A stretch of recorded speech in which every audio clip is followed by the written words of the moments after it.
Kozhikode കോവൂരിലെ DYFI night മാർച്ചിൽ വൻ സംഘർഷം. പ്രദേശത്ത് വർദ്ധിച്ചു വരുന്ന ലഹരി ഉപയോഗത്തെ തുടർന്ന് രാത്രികാല കടകൾ തുറക്കുന്നതുമായി ബന്ധപ്പെട്ട തർക്കത്തെ തുടർന്നായിരുന്നു മാർച്ച്. ഡിവൈഎഫ്ഐ പ്രവർത്തകർ കടകൾ അടിച്ചു തകർത്തു. വിവരങ്ങളുമായി കോഴിക്കോട് നിന്ന് അനൽക സെയ്തുണ്ട്. അനൽക, ഈ മാർച്ച് എത്തരത്തിലാണ് സംഘർഷത്തിലേക്ക് എത്തിയത്? ഇപ്പോഴത്തെ ഒരു സാഹചര്യം എന്താണ്?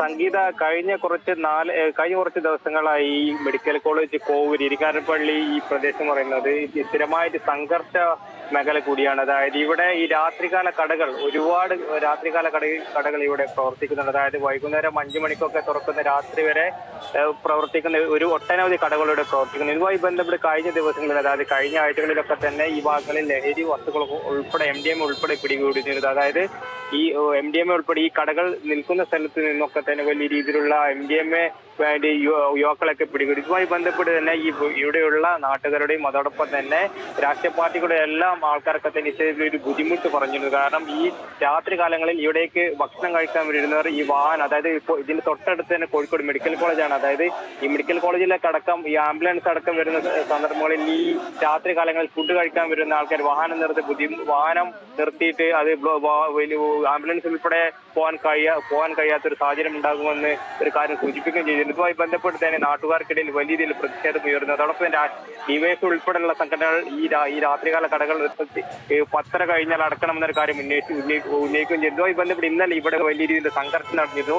ഇന്നലെ നടന്ന സംഘർഷത്തിലാണ് ഡിവൈഎഫ്ഐ മെഡിക്കൽ കോളേജ് മേഖലാ സെക്രട്ടറി അസിത്തിന് പരിക്കേൽക്കുന്നത്. അതോടൊപ്പം തന്നെ BJPയുടെ ഭാഗത്തു നിന്നും നാട്ടുകാരുടെ ഭാഗത്തു നിന്നൊക്കെ വലിയ രീതിയിലുള്ള സംഘർഷം നിലനിന്നിരുന്നു. ഇന്നാണ് ഡിവൈഎഫ്ഐയുടെ മാർച്ച്, അതായത് 9 മണിയോടെ ഡിവൈഎഫ്ഐയുടെ മാർച്ച് ഉണ്ടായി. ഈ മാർച്ചിലാണ് ഇത്തരത്തിൽ ഈ ഇരങ്ങാടൻ പള്ളിയിലെ ഈ രാത്രികാല കടകളിൽ ഒരു കട അടിച്ചു തകർക്കുന്ന ഒരു സ്ഥിതി ഉണ്ടായിട്ടുള്ളത്. ഇവിടെ അതോടൊപ്പം തന്നെ ഇന്ന് വൈകുന്നേരം ഇവിടെയുള്ള നാട്ടുകാരുടെ ഒരു ചെറിയ രീതിയിലുള്ള ഒരു മാർച്ചും ഉണ്ടായിരുന്നു. ഈ മാർച്ചിലൊക്കെ തന്നെ നാട്ടുകാർ ആവശ്യപ്പെടുന്നത് ഈ രാത്രികാല കടകൾ 10:30ക്കുള്ളിൽ കടകൾ അടിച്ചു പോകണമെന്നൊരു കാര്യമാണ് നാട്ടുകാരൊക്കെ തന്നെ ഉയർത്തിയിട്ടുള്ളത്. അതോടൊപ്പം തന്നെ റോഡിന് ഇരുവശങ്ങളിലുമായി ഫുഡ് കോർട്ടുകൾ നിറഞ്ഞതോടെ രാത്രി വലിയ തിരക്കും ഇവിടെ അനുഭവപ്പെടുന്നുണ്ട്. റോഡിലെ അനധികൃതമായിട്ടുള്ള പാർക്കിങ്ങും യുവാക്കൾ തമ്മിലുള്ള സംഘർഷവും പ്രദേശവാസികൾക്ക് ഏറെ ബുദ്ധിമുട്ടുണ്ടാക്കുന്ന ഒരു കാര്യം പറഞ്ഞിട്ടുണ്ട്. സമീപത്ത് ആളഞ്ഞ പറമ്പിലൊക്കെ തന്നെ യുവാക്കൾ ഒത്തുകൂടുന്നുണ്ടെന്നും ശബ്ദമുള്ള വാഹനങ്ങളിൽ മത്സരോട്ടം നടത്താറെന്നുള്ളൊരു പരാതി നാട്ടുകാർ പറയുന്നു. അതോടൊപ്പം തന്നെ നാട്ടുകാർ ഉന്നയിക്കുന്ന ഏറ്റവും പ്രധാനപ്പെട്ട കാര്യം എന്ന് പറയുന്നത് പ്രദേശത്ത് ലഹരി വിൽപ്പനയും അതോടൊപ്പം തന്നെ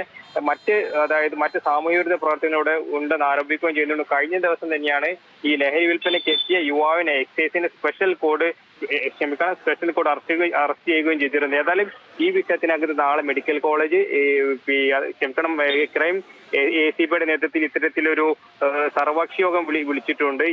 ഈ സർവകക്ഷി യോഗത്തിൽ വ്യാപാരികളും അതോടൊപ്പം തന്നെ രാഷ്ട്രീയ പാർട്ടി പ്രതികളും യുവജന സംഘടന പ്രതികളും നാട്ടുകാരുടെ ഭാഗത്തു നിന്നുള്ള ആൾക്കാരൊക്കെ തന്നെ യോഗത്തിൽ പങ്കെടുക്കും.